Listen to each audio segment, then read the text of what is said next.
জবা ফুল একটা আদর্শ ফুল বা সম্পূর্ণ ফুল।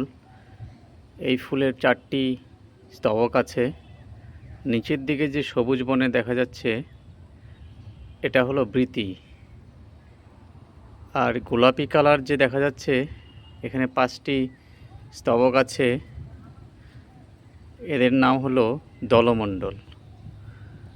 আর এখানে লম্বা যে দণ্ডের মতো বেরিয়েছে, এখানে 5টা লাল রঙের টিপের মতো দেখা যাচ্ছে, এটা হলো গর্ভমুণ্ড।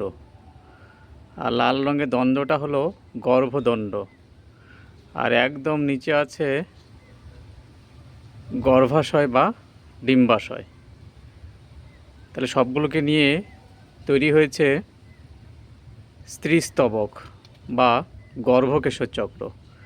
আর এই যে হলুদ রঙের দেখা যাচ্ছে অসংখ্য, এগুলো হলো পুংকেশর চক্র। এর দুটো অংশ থাকে, এই ছোট্ট ফিলামেন্ট যেটা মানে উপরে হলুদ রঙের যে থাকে সেটা হলো রেণুস্থলী বা পরাগধানী বলা হয়। আর নিচে একদম সূক্ষ্ম সুতোর মতো অংশ, সেটাকে বলা হয় পুংদণ্ড। তাহলে এই দুটো মিলে তৈরি হয় পুংকেশর চক্র। ধন্যবাদ।